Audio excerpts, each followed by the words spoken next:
Are your board members nervous about considering a campaign and planning a campaign because the economy is so uncertain?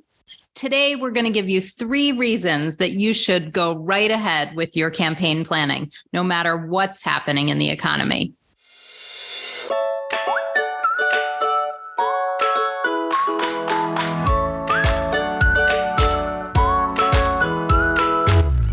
Welcome to All About Capital Campaigns, a podcast that provides fuel for your nonprofit's growth. Each week, Andrea Kihlstedt and Amy Eisenstein, co-founders of the Capital Campaign Toolkit, provide practical tips about raising more money for your nonprofit organization. Here are your hosts, Amy and Andrea.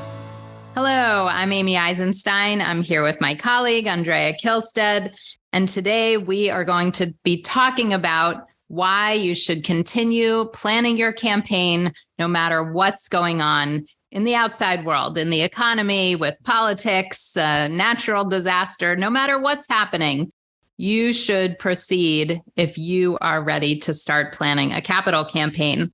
Andrea, what is the first reason that people should plow ahead with their campaign plans? Oh, Amy, I think the first and most important reason that people should plow ahead is because the people they serve continue to need them, probably need them more in down times than in up times. And if what's driving your campaign, and it's what should be driving your campaign planning, that is that people need you more and you need more facilities or you need more program or you need more funds to do whatever to boost your organization's capacity. Well, you can't just sit around and wait for that, right? You've got to get going now because the people you serve need you. That's right. Remember, campaigns take a couple of years. So whatever you've got planned, whatever your vision is not going to come to reality for a few years anyways. So the time to start is now. It's really important not to put it off. And we see a perfect example of that with COVID, right? When COVID started, things were very uncertain. And the organizations that were brave enough to continue with their campaign planning and execution through the beginning and middle of COVID, well, they're finished with their campaigns and their projects are a reality now. And the organizations that hit the brakes at the beginning of COVID are either just starting or not even started yet. You know, the other overlap with COVID, Amy, is that during COVID, many organizations experienced a huge increase in need for their services. People were, and still are to some extent, in really dire straits. Yeah. So the organizations that were in the human services were pushed to the edge of what they could accomplish. And lo and behold, what they found is that because of COVID, because the need was so increased and donors knew it, people gave more money. That's right. The downturn didn't discourage people from giving. It actually motivated people to give, in part because everyone understood how much need there was and how much good organizations could do. Yeah, I think that's such an important point because we make assumptions for our donors just because things are uncertain or rocky that they're going to shy away from things. But I think what we've seen time and time again is that when you communicate well, when you articulate the need, people come out of the woodwork and are generous in ways that you'd never expect. So don't make assumptions for your donors. Just because things are uncertain and you're nervous doesn't mean that your donors won't come through for you. Okay, now we promised you 3 points. That was the first point. Just to summarize, the first point is that your mission and the need for doing more for the people you serve should be primary in your planning, right? If your organization is gradually doing less, that's another story. But I don't expect that you are doing less or that your organization is doing less, right? If you're doing more and the need for your services is up, you should be planning a way to raise the money to support that kind of growth. That's number 1. Number 2, what's number 2, Amy? Number 2 is that campaigns take a long time. They are multi-year endeavors, sometimes 3, 4, or even 5 years. And the economy fluctuates during that time. So just because it's down when you're getting started or you're worried about a recession, by the time you get around to the quiet phase, the chances are very high that the economy will have rebounded. So let's look a little more deeper into that. Amy, that's funny. It's kind of paradoxical because it also may be true that when the economy is high and the market is high, and then you say, well, now let's start planning a campaign, that by the time you're ready for the quiet phase, when you're soliciting all your largest gifts, guess what? Your high economy is turned around, is starting on its way down. That's right. The economy is cyclical. I mean, we know that it fluctuates, it's cyclical. And if your campaign, it takes 2, 3, 4, 5 years, the chances are high that you're going to see a wide variation in terms of what the economy is going to do. It's going to be up, it's going to be down for part of your campaign. And unless you have a crystal ball, you cannot predict it. I mean, we predict that it will be up and down, and we're going to be right. Right. And we're going to be right for sure. I like being right, Amy. Yes. So, just for a little history and a little detail, the economy does go up and down. And we took a close look at recessions in this country. And on average, they last less than a year. In fact, in the last, I don't remember what it was, 50 years, only one recession lasted more than a year.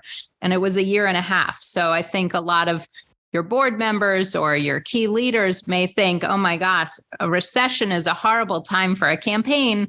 But the reality is that your campaign's going to span both good times and bads. And recessions historically don't last. So no reason to put off your campaign just because the economy's down at this particular moment. What's point number 3? Point number 3 is this. Every campaign, when an organization thinks about starting a campaign, they always learn from a variety of sources that in their community, there are many organizations planning or in campaigns. Right? Your hospital is probably planning a campaign. The college in your community is planning a campaign. The homeless shelter is probably planning a campaign. The symphony orchestra is planning a campaign. And there probably are 2 or 3 more. So the field for capital campaigns is crowded, except when times look bad. Some board members of those organizations will say, no, we have to wait. And then some of those organizations are going to sit back. They're going to get out of line. And if you are still in line, right, you move to the front of the line. That's right. Don't let your organization be the organization that is stepping back during these times while some smart organizations are continuing on. Stay in there, right? Put your shovel in the ground for the campaign and get going and take advantage of the fact that some weak-livered? No, lily-livered. What's the expression? I don't know. Weak-willed organizations are going to be afraid and they're going to stop their campaign planning. Yeah, I think it works for you. That'll work positively for you.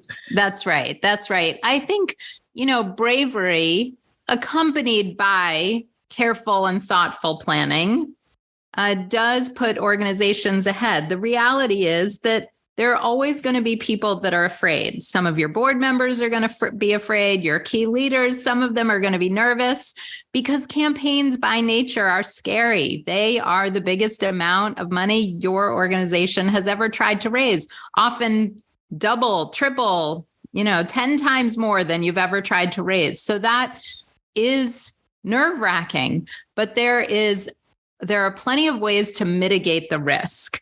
And so regardless of what the economy is doing, what the political climate is, what's going on in the world, you can mitigate the risk with careful planning and hiring expertise and a good feasibility study so that you go in with your eyes wide open and the biggest chances for success. I'll tell you one last thing, and that's the other day, my daughter and I were talking about things that she's anxious about. And she said to me, Mom, all you can do is control the controllables. And I thought that is exactly right. With a campaign, you can't control the economy. You can't control what other organizations are doing or what their campaigns are up to. You can't control what's going on, the outside forces. You can only control what you can control. And that is planning and executing a campaign with the best chances for success. I think your daughter is very smart to know that at such a young age, Amy. Yeah. So you must have done a good job in raising her. Well, thank you. All right. So we've talked about 3 reasons that you should continue your campaign planning, no matter what the outside forces are. If you have a big need and a big vision and big plans, continue with your campaign plans. And if you want help and expertise, do remember, we're here to help. So visit the Capital Campaign Toolkit website and sign up to talk to an expert, sign up for a strategy session, and we would be happy to discuss your campaign and see if we can help you with your execution and planning and setting you up for the best chances for success. So thanks for joining us, and we'll see you next time.